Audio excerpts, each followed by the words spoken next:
Merhaba, hoş geldiniz. Kanalıma ve mutfağıma sefalar getirdiniz. Bugün harika bir meze yaptım. İsterseniz sabah kahvaltınızda, ister akşam yemeğinizde et yemeklerinin yanında, isterseniz de diyet olarak nasıl arzu ederseniz yiyebilirsiniz. Muhteşem bir lezzet, muhteşem bir tat. 5 dakikada hemen şipşak yapılıyor. Hadi buyurun geçelim tarife.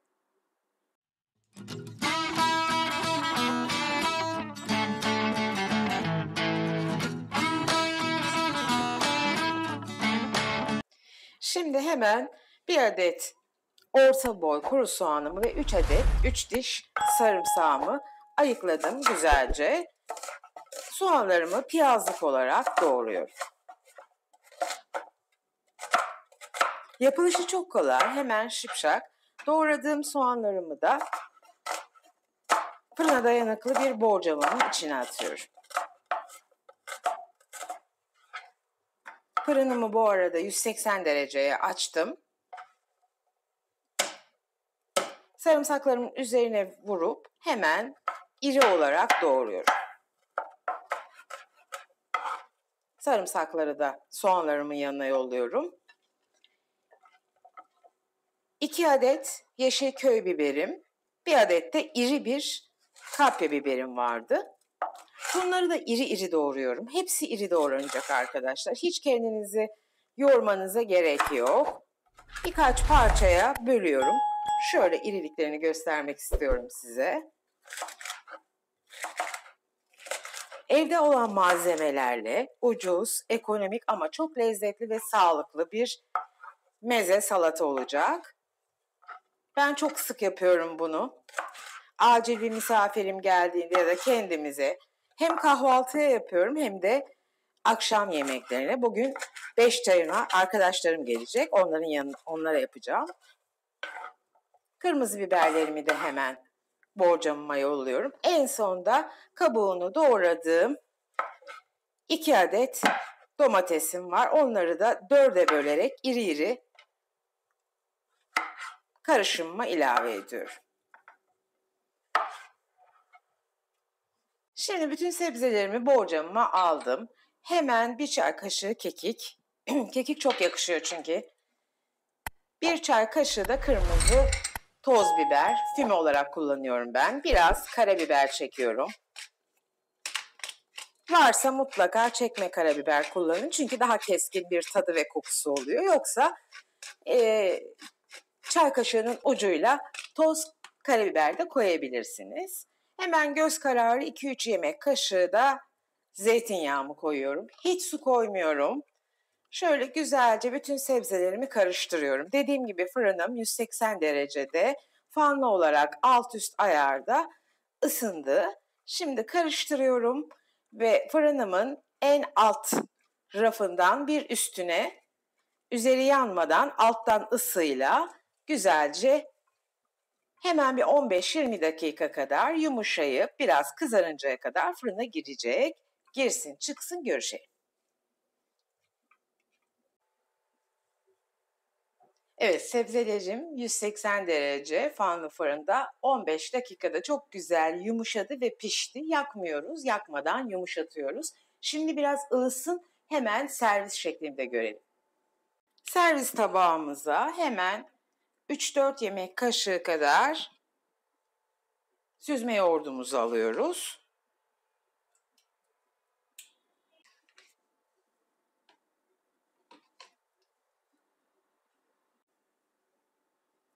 Ve taban olarak yayıyoruz.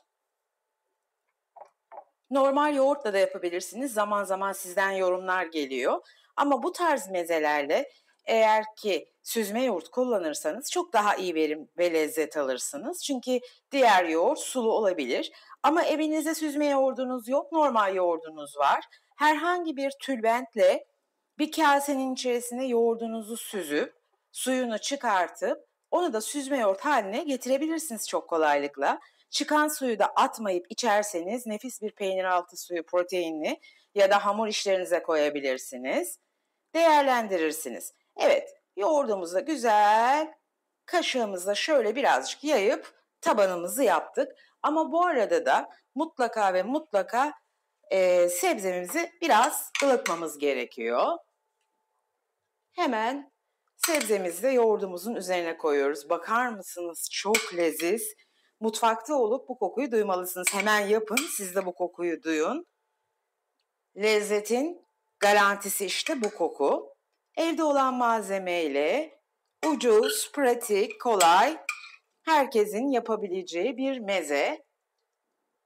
Harika bir salata. İster diyet yemeğiniz olarak, ister et yemeğinin yanında. Biz bayılıyoruz. Gerçekten çok sık yapıyorum. Hiç uğraştırıcı da değil. Bütün sebzemi şimdi ben yoğurdumun üzerine aldım. Ama bir iki ufak püf noktaları var. İlave edeceğimiz, lezzeti daha da katlayacağımız, sağlığı daha da arttıracağımız püf noktalarım var. Şimdi onlara geçiyorum hemen. Güzelce yıkadım ve kuruttum. Limonumu, kabuğunu fazla beyazına kaçmadan. Çünkü beyaz kısımları çok acıdır. Acılaştırmadan limon kabuğunun içindeki yağındaki vitaminler, flavonoidler suyundan çok daha fazla. Çok güzel bir lezzet katıyor ve şifa katıyor. Güzelce limonumu üzerine rendeledim. Hemen biraz daha parlaklık versin diye birkaç damla üzerine zeytinyağımı tekrar koyuyorum. Bu tarz zeytinyağlı mezelerde piştikten sonra tekrar mutlaka üzerine zeytinyağı konuyor arkadaşlar. Şöyle biraz daha lezzet versin diye bir yemek kaşığı kadar da nar ekşimi koyuyorum. Yeme yanında yat. O kadar leziz, sağlıklı ve güzel bir meze oldu. Gördüğünüz şipşap 5 dakikada da hazırladık. Denememiş olanlara şiddetle acilen tavsiye ediyorum. Mutlaka deneyin. Bu lezzeti bir damağınızda görün. İster akşam yemeklerinizde et yemeğinin yanında, ister meze olarak, isterseniz de sabah kahvaltınızda ve diyet olarak da yiyebilirsiniz. Biz çok seviyoruz. Sizin de seveceğinizi umuyorum. Umarım bu dakikaya kadar sıkılmadan keyifle takip etmişsinizdir. Eğer ki sizinle bu videoda karşılaştıysak ve hala kanalıma abone değilseniz kanalıma abone olup o abone ol butonunun yanındaki minik çan sesini de zil sesini de açmanızı sizden rica ediyorum. Çünkü o zili açtığınız zaman yaptığımız, paylaştığımız her tarif hemen size bildirilir. Günde milyonlarca tarif paylaşılan, video paylaşılan YouTube'da da hiçbir şekilde tariflerimizi kaçırmamış olursunuz ama aynı zamanda bana da destek olmuş olursunuz. Eğer tariflerimi beğeniyorsanız, bana destek olmayı arzu ediyorsanız videolarımı sevdiklerinizle, ailenizle paylaşırsanız eğer sosyal medyalarınızda, emoji de olsa minik yorumlar yaparsanız gerçekten bana çok destek olmuş olursunuz. Videolarımın daha çok kişiye ulaşmasını sağlamış olursunuz. Hepinizi seviyorum. Kendinize iyi bakın, sevgiyle kalın. Hoşça kalın ve afiyet olsun şimdiden.